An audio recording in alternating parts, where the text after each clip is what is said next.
नमस्कार, स्वागत है आप सभी का एबी स्टार न्यूज में और मैं हूं आपके साथ जुबैर चौधरी। वक्त तो चला आपका राज्य आपकी खबरों का, जहां सबसे पहले बात करेंगे छत्तीसगढ़ की। बता दें कि छत्तीसगढ़ के दुर्ग में शराब घोटाले को लेकर बीजेपी के कार्यकर्ताओं ने प्रदर्शन किया है, जहां 2000 करोड़ के शराब घोटाले का मुद्दा अब सियासी तूल पकड़ता नजर आ रहा है। तो वहीं बीजेपी ने छत्तीसगढ़ के मामले को लेकर धरना प्रदर्शन शुरू कर दिया है, जिसमें महाधरना नाम दिया गया है। बता दें कि रायपुर के बोड़ापुरा और नारायणपुर में बीजेपी नेता धरना प्रदर्शन करते नजर आ रहे हैं। तो वहीं 5 दिन पहले ईडी ने कारोबारी अनवर डेबर को गिरफ्तार किया था। इस दौरान ईडी ने कहा था कि डेबर ने कुछ कारोबारियों और अफसरों को नेताओं के साथ मिलकर 2000 करोड़ के शराब घोटाले को अंजाम दिया है। इस मामले पर पार्टी मामले को लेकर बीजेपी सरकार की घेराबंदी करती नजर आ रही है और अब इस दौरान छत्तीसगढ़ में 2000 करोड़ के शराब घोटाले को पर खूब सियासत भी देखने को मिल रही है। तो वहीं छत्तीसगढ़ में दुर्ग और रायपुरा के बूढ़ापारा में बीजेपी के नेता धरना प्रदर्शन कर रहे हैं। वहीं बीजेपी के नेता इस धरने को महाधरना नाम दे रहे हैं।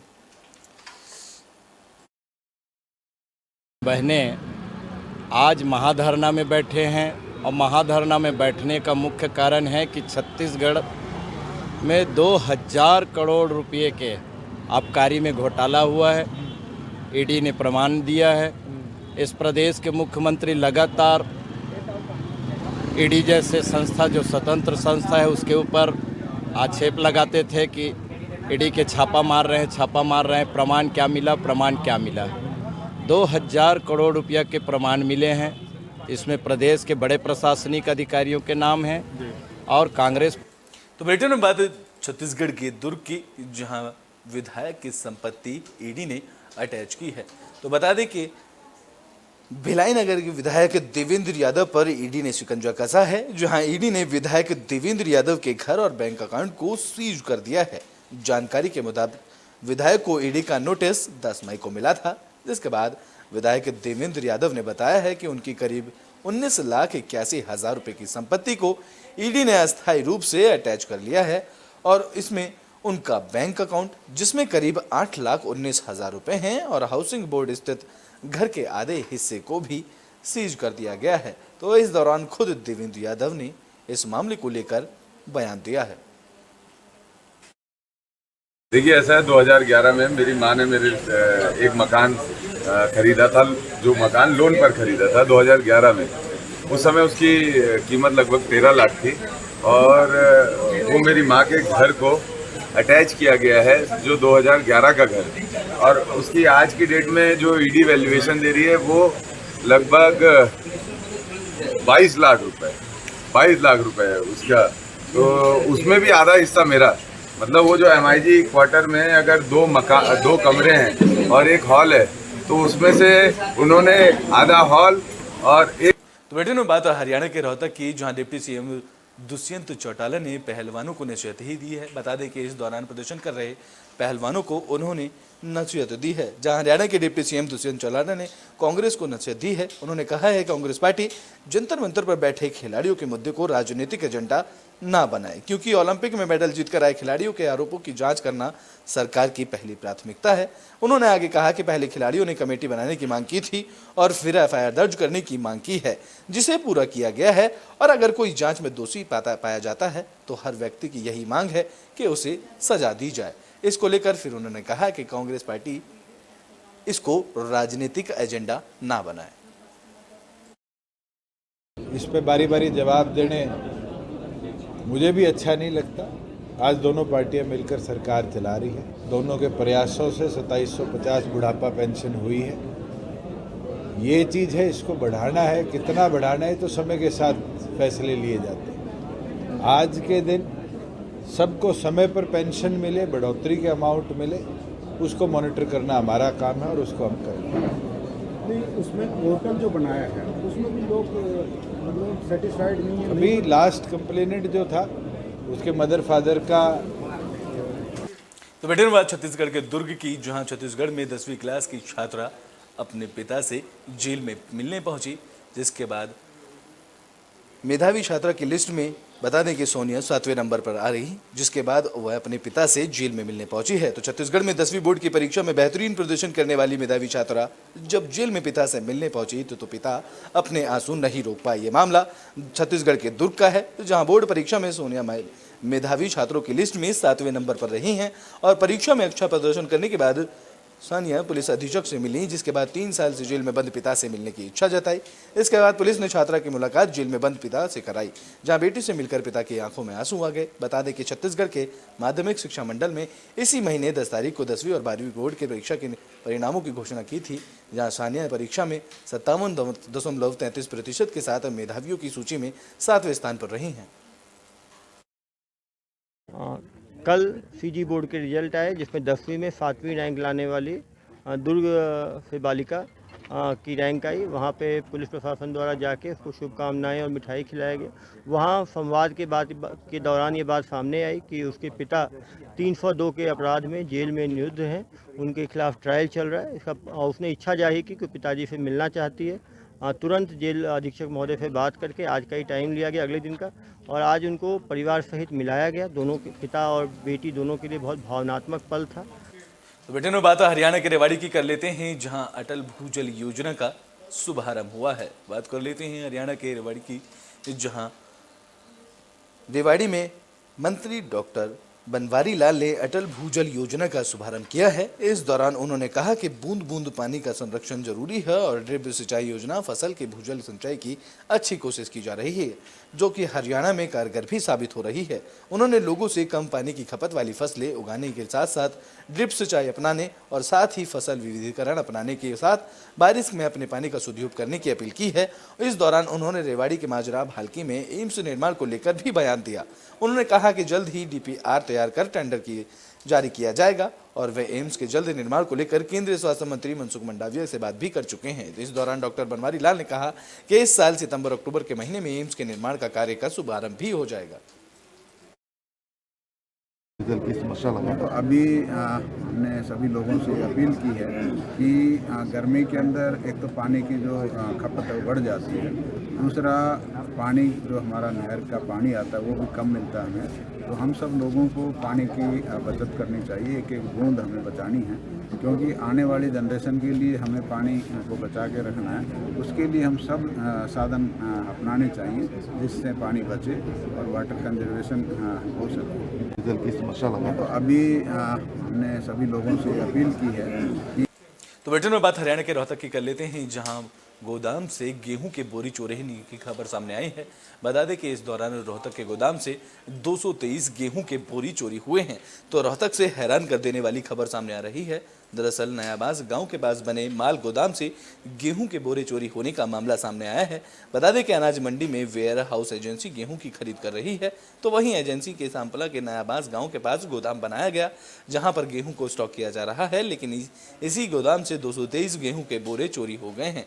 इस मामले की जानकारी चौकीदार ने अधिकारियों को दी, जहां जिले के अधिकारी गोदाम पर पहुंचे और गोदाम का ताला इस दौरान अधिकारियों को टूटा मिला, जहां मौके से करीब 17 गेहूं के भरे बोरे भी मिले। इस मामले की जानकारी मिलने के बाद पहुंची पुलिस की टीम ने जांच की है। तो बता दें कि अब रोहतक से हैरान कर देने वाली खबर सामने आई, जहां माल गोदाम से 223 गेहूं के बोरी चोरी हुए हैं। सुबह मैनेजर ने इंटीमेट किया था कि यहाँ एक गोदाम से 223 बैग्स चोरी हुआ है। तो मौका मुआयना किया, पुलिस को भी इंटीमेशन उसी वक्त दे दी गई थी।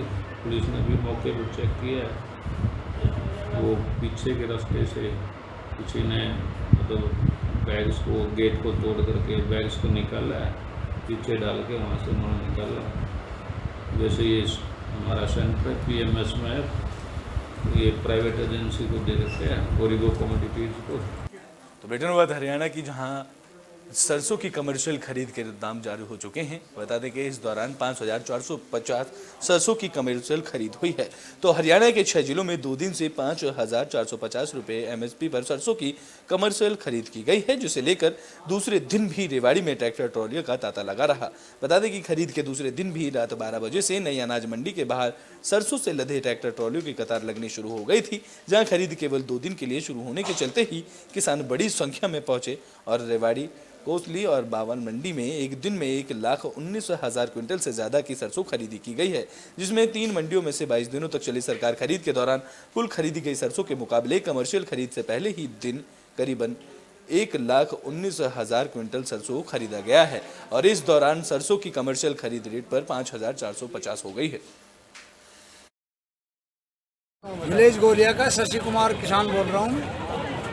ये जो गेट पे गेट पास दिया जा रहा है, इसके अंदर से जो धांधली हो रही है उसको बंद कर दो। बाकी बहुत अच्छा है, लाइन में लग रहे हैं किसान, शांतिपूर्वक गेट पास ले रहे हैं, कोई बड़ी बात नहीं है। अंदर जो धांधली है स्टाफ वाले कर रहे हैं और ये कर रहे हैं, उनको बंद करवाओ, इनको आप हाईलाइट करो बस। तो उसके लिए काउंटर तो एक भी बहुत है, किसान आराम से शाम तक ले लेंगे, लेकिन ये देवें जब तो काउंटर की कोई कमी नहीं है। तो हरियाणा के रेवाड़ी में किसानों का प्रदर्शन देखने को मिला है। बता दें कि किसानों की मांग है कि इस दौरान सरसों खरीद की तारीखों को और आगे भी बढ़ाया जाए। बता दें कि 2 दिन तक 6 जिलों में एमएसपी पर सरसों की सरकारी खरीद की गई। इस दौरान रेवाड़ी, महेंद्रगढ़, झज्जर, भिवानी, चारखी, दादरी और नूह के जिलों की मंडियों में फसल बेचने को लेकर किसानों की भारी भीड़ उमड़ी। तो वहीं इन 2 दिनों में मंडियों में खरीद की बहुत अधिक की गई, जहां लेकिन अब तक बहुत किसान अपनी फसल से वंचित रह गए हैं, जिसको लेकर सभी किसानों ने मांग उठाई है कि खरीद की सीमा 1 सप्ताह और 15 दिन तक बढ़ाई जाए। इसको लेकर किसान संगठन की ओर से रेवाड़ी की अनाज मंडी में धरना प्रदर्शन किया गया। जहां धरना प्रदर्शन कर रहे किसानों ने सरकार से मांग की है कि 2 दिन तक समय सरसों की खरीद के लिए नाकाफी है, इसलिए उन्हें और समय दिया जाए और सरसों खरीद को लेकर आगे भी मंडी में और समय बढ़ाया जाए।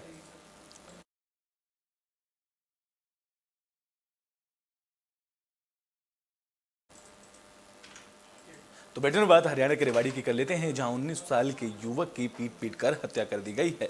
बता दें कि कुछ दबंग युवक ने 19 साल के युवक के साथ मारपीट की, जिसके बाद युवक की मौत हो गई। तो रेवाड़ी शहर में अतिक्रमण की शिकायत के शक में होटल संचालक ने 19 साल के युवक की पीट कर हत्या कर दी है। अपने बेटे का बचाव करने पहुंचे पिता की भी बुरी तरह से पीटकर हत्या की गई। मामला इसके बाद सूचना पर पहुंची पुलिस ने शव को कब्जे में लेकर नगर अस्पताल के शव गृह में भर्ती कराया, जहां मॉडल टाउन थाना पुलिस ने हत्या का मामला दर्ज कर जांच शुरू कर दी है। जानकारी के मुताबिक रेवाड़ी के मोहल्ला बड़ा तालाब के रहने वाले नरेंद्र सैनी कई सालों से नई अनाज मंडी गेट पर रोटी सब्जी की रेहड़ी लगाते हैं, जहां मंडी में सरसों की खरीद शुरू होने के कारण किसानों की भीड़ देखकर उन्होंने देर रात तक रेहड़ी लगा रखी थी। बता दें कि रेहड़ी पर उनका 19 साल का बेटा दिव्यांशु भी मौजूद था। जब 12वीं कक्षा में पेपर देने के बाद दिव्यांशु अपने पिता की रेहड़ी पर काम करने में हाथ बटा रहा था। नरेंद्र ने बताया कि बीती रात 1 बजे वह अपनी रेहड़ी के पीछे खोले हुए होटल में बीड़ी का बंडल लेने गए थे। इस दौरान होटल चलाने वाले एक शख्स ने उनके साथ हाथापाई शुरू कर दी। इस बीच उनका बेटा दिव्यांशु वहां पहुंच गया, जिस पर आरोपियों ने हमला कर उसे मौत के घाट उतार दिया है। जहां नरेंद्र का कहना है कि 2 दिन पहले ही नगर परिषद के कर्मचारी होटल संचालक की तरफ से किए गए अतिक्रमण को लेकर उसे चेतावनी देने पहुंचे थे। आरोपियों को शक था कि उन्होंने नगर परिषद में सूचना दी है, जबकि उसका इससे कोई भी लेना देना नहीं है और इसी शक के आधार पर उन्होंने उसके बेटे पर हमला किया। इस दौरान नरेंद्र ने बताया कि उसके बेटे की हत्या करने वाले सभी आरोपियों को सख्त से सजा देने की मांग भी सरकार से की है। मामला कुछ भी नहीं था, खाली कंपटीशन का मामला था और कुछ भी नहीं था। उनका होटल नहीं चल रहा था, किराए पे लेकर उन्हें होटल कर रखा है और मैं फिलहाल बीड़ी लेकर अंदर गया, उन्होंने मेरे को अटैक कर दिया। पहले उनने कर रखा था, 4-5 जाने चिपटे के लेबर का तो क्या नाम करूँ जी। कौन लोग थे? 3 तो लेबर थी। नाम क्या था? लेबर का तो नाम नहीं मेरा जी, और एक तो उसका चाचा था जिसका होटल कर रखा था। तो बेटे बात हरियाणा के रेवाड़ी की कर लेते हैं, जहां सड़क हादसे की खबर सामने आई है। बता दें कि इस दौरान पिकअप वैन और ऑटो में टक्कर हुई, जहां एक ही परिवार के 5 लोग इस हादसे में घायल हुए हैं। तो बुलेटिन में आखिरी बात रेवाड़ी की कर लेते हैं, जहां गुलकोटा गांव के में पिकअप और ऑटो की आमने सामने से टक्कर हो गई। बता दें कि इस हादसे में ऑटो ड्राइवर के अलावा बाकी युवक मौके पर घायल हुए, जबकि एक युवक की मौत हुई है, जबकि एक ही परिवार के 5 लोग इस हादसे में गंभीर रूप से घायल हुए हैं। बता दें कि घायलों को इलाज के लिए जयपुर रेफर किया गया है, जहां पूरे मामले की जांच राजस्थान पुलिस कर रही है। जहां मरने वाले और घायल रेवाड़ी जिले के रहने वाले बताए जा रहे हैं। भाई साहब जो पिकअप है उधर से आ रही थी, 3 लोग थे उसमें, तीनों मेव थे, दारू भी रखी थी, हाथ में दारू की बोतलें थी उसके, और उन्होंने क्या है कि आते टाइम टक्कर मारी उसको सेंटर खड़ी यहाँ पे। उसके बाद में गाड़ी घूम के वापस पड़ी टेम्पो के ऊपर। स्पीड लगभग 120 स्पीड थी। भाई साहब जो पिकअप है उधर से आ रही थी, 3 लोग थे उसमें, तीनों मेव थे, दारू भी रखी थी, हाथ में दारू की बोतलें थी उसके, और उन्होंने क्या है कि आते टाइम टक्कर मारी उसको सेंटर खड़ी यहाँ पे। उसके बाद में गाड़ी घूम के वापस पड़ी टेम्पो के ऊपर। स्पीड लगभग 120 स्पीड थी। आपका राज्य जो पिकअप उधर से आ रही थी, 3 लोग थे उसमें, तीनों में